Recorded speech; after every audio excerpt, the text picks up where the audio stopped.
la France a un petit peu perdu cette culture de vélo et il va falloir rentrer ça dans notre imaginaire et montrer qu'il y a vraiment des avantages pour les entreprises et les salariés.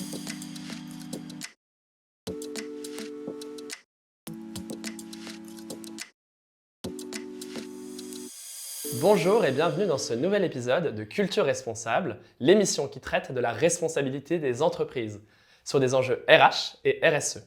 Aujourd'hui, on accueille Patrick Conant du collectif AXA pour la planète, donc chez un assureur engagé. Et tu es aussi responsable et président d'une association de cyclistes. Tout à fait. Alors, bonjour Patrick, je suis très content de t'avoir ici sur le plateau de Culture Responsable. Et aujourd'hui, on va parler d'un sujet que j'adore, le développement du vélo en entreprise. Déjà, est-ce que tu peux commencer par nous présenter les collectifs ? Oui, les collectifs, c'est un regroupement, une association de salariés engagés dans leur entreprise.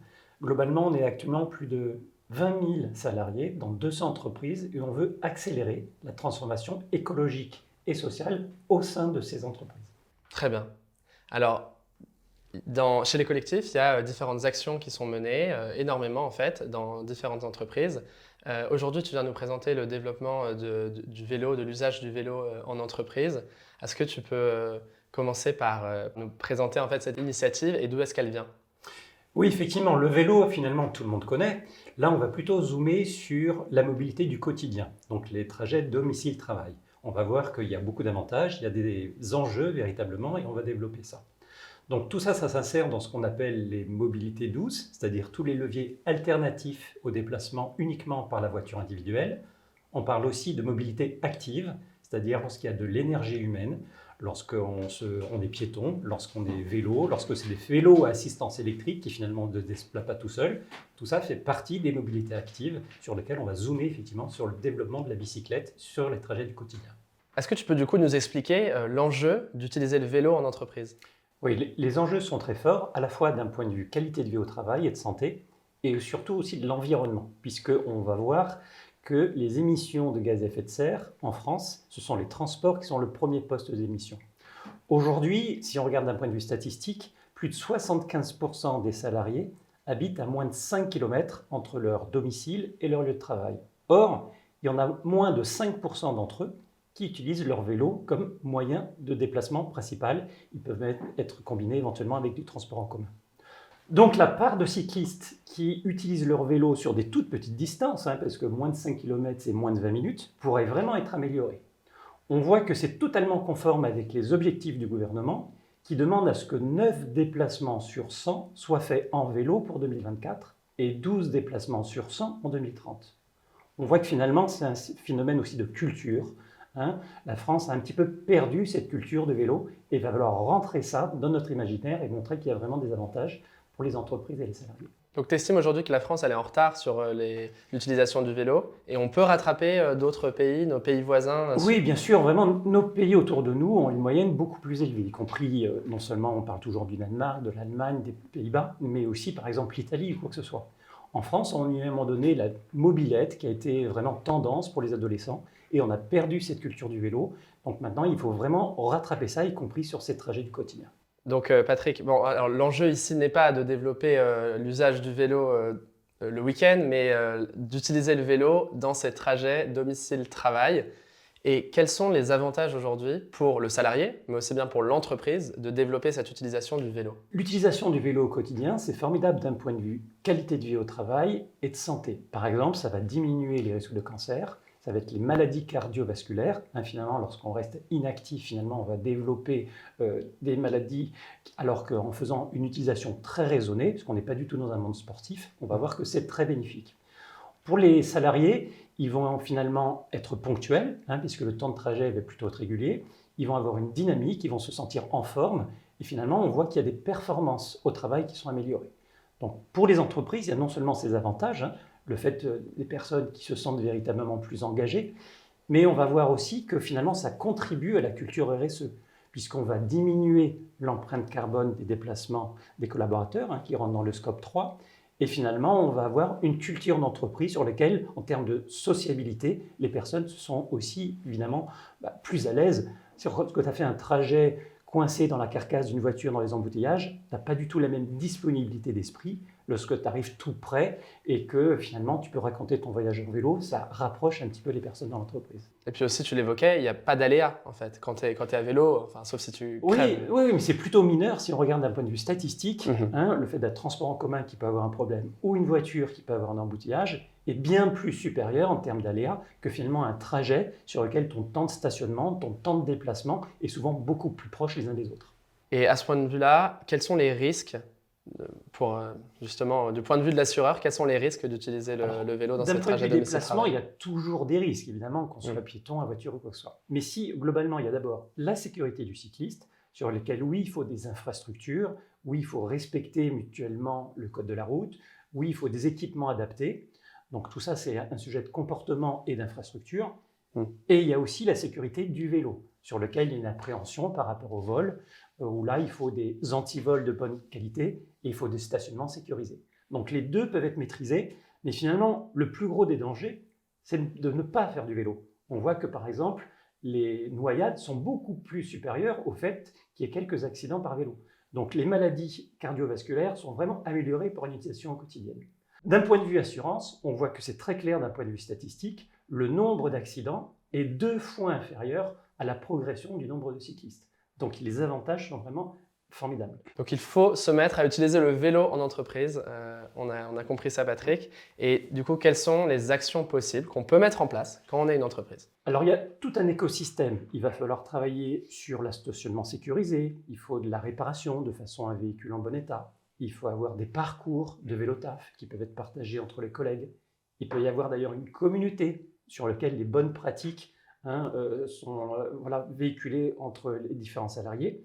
Globalement, il faut toute une culture. Il faut montrer un petit peu tout un imaginaire avec des actions aussi logistiques de façon à tout ça se valoriser et on va poder des initiatives concrètes dans différentes entreprises. D'accord. D'ailleurs, tu parlais du co-vélo. Qu'est-ce que tu peux nous expliquer cette initiative? Le co-vélo, finalement, le fait d'aller ensemble au même endroit, on appelle ça aussi du vélibus ou du vélobus, c'est-à-dire qu'on partage un temps de trajet entre collègues.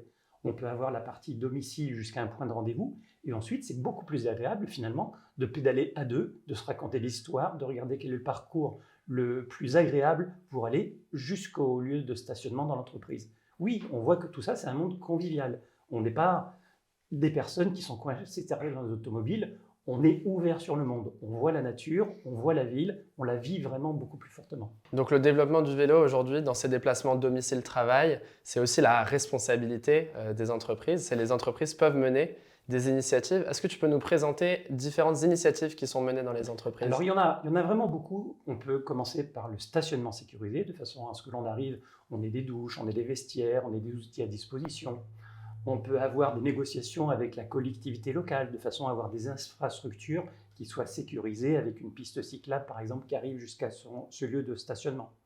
Il peut y avoir des ateliers de réparation participatifs avec une association. Ça permet d'avoir un véhicule qui est de bonne qualité, qui a été maintenu, on sait faire les petites crevaisons, etc. Et ça permet de se rassurer. On a aussi une montée en compétences, on se sent plus autonome. Ça, c'est aussi formidable pour la responsabilisation. On peut travailler sur la partie financière avec un forfait mobilité durable qui, là aussi, est une subvention. Donc, on a un tout, finalement, qui va développer la culture du vélo. Peut-être justement sur la partie financière, c'est intéressant. C'est une initiative de la région qui vient aider les entreprises à développer l'usage du vélo. Alors oui, il peut y avoir des subventions régionales, mais on est plutôt sur l'achat du vélo. Là, on est plutôt au niveau gouvernemental sur lequel il y a le forfait mobilité durable, qui est un moyen de subvention avec exonération des charges, qui permet aux différentes entreprises d'avoir cette possibilité de donner, non seulement pour les mobilités actives, mais aussi, pourquoi pas, sur le covoiturage ou d'autres modes de transport plus vertueux, une contribution financière. Et d'ailleurs, c'est ce qui a été fait au sein d'AXA France, sur lequel il y a ce dispositif qui, depuis 2021, existe déjà. Très bien. Tu peux nous présenter des exemples de projets qui sont menés chez AXA France, justement? Alors, en complément du forfait mobilité durable, quelque chose qui a véritablement réussi, ce sont les ateliers de réparation participatifs.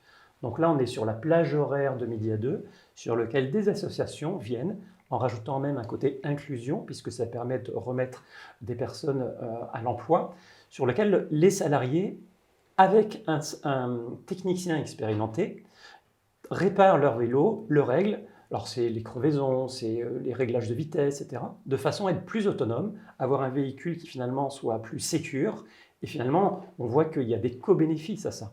C'est-à-dire qu'on se sent plus responsabilisé, on a finalement un moment de convivialité avec les collègues, et finalement tout ça, ça ajoute du plaisir. Ce qu'on n'a pas suffisamment dit depuis le début, c'est que c'est de la sécurité et du plaisir. Finalement, on est dans un groupe ouvert, on est par rapport à l'environnement, par rapport à ses collègues, on est sur du plaisir partagé. Bon, après, tu le dis comme en tant que passionné de vélo. Une personne qui n'utilise pas le vélo, qui n'est pas vraiment confiante d'ailleurs à utiliser le vélo dans ses trajets domicile-travail ou même le week-end, qu'est-ce que tu lui conseillerais en fait? Alors, la première chose, c'est la seule façon de savoir si ça marche, c'est d'essayer. Et on voit que par exemple, les endorphines, les hormones qui sont générées naturellement, elles arrivent très rapidement. Donc oui, il y a un peu d'appréhension au départ, sur lequel il faut mieux être coaché avec un collègue sur les premiers trajets. Il faut beaucoup de prévention, c'est-à-dire connaître les bonnes pratiques. Il faut respecter le code de la route, avoir un casque, circuler sur les pistes cyclables sur lesquelles les collectivités locales ont mis de la sécurité. Et finalement, tout ça, ça joue. Donc il faut à la fois un déclic psychologique et il faut vraiment la pratique.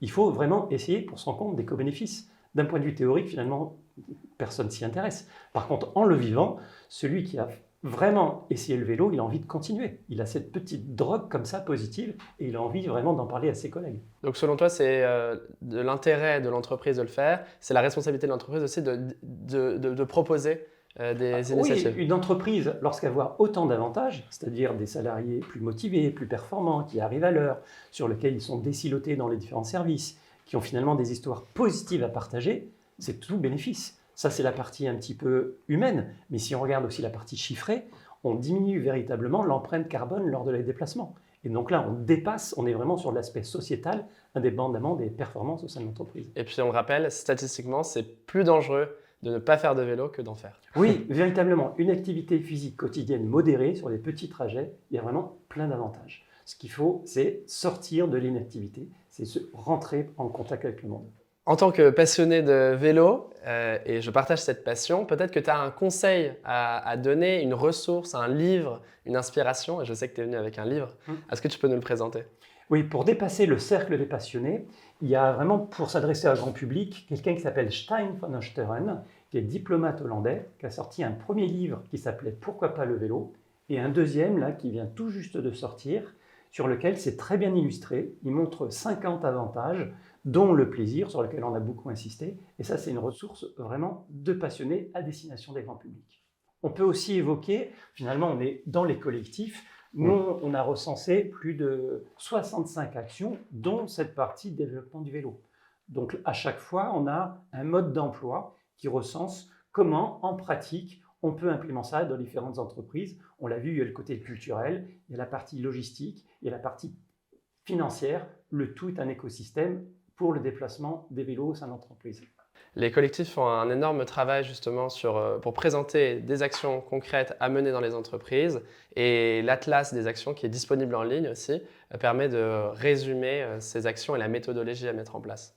Donc je vous encourage à aller regarder ce qui se fait. Le mot de la fin, comment est-ce que tu pourrais conclure? On voit que l'ensemble des avantages pour le vélo sont indéniables, que ce soit pour les entreprises, pour les salariés ou la planète. Donc honnêtement, on a énormément de progrès à faire, c'est le bon moment. Aujourd'hui, les mentalités évoluent. On va véritablement revenir à cette culture du vélo sur laquelle on y a tous à y gagner. Merci Patrick d'être venu ici et de nous avoir expliqué comment mettre en place une dynamique de vélo en entreprise. Et merci à vous d'être resté jusqu'à la fin. Dites-nous ce que vous en avez pensé, ça nous permettra de nous améliorer. Et puis, vous pouvez partager cet épisode un maximum pour pouvoir montrer cette initiative autour de vous dans les entreprises. Je vous dis à bientôt dans un nouvel épisode de Culture Responsable.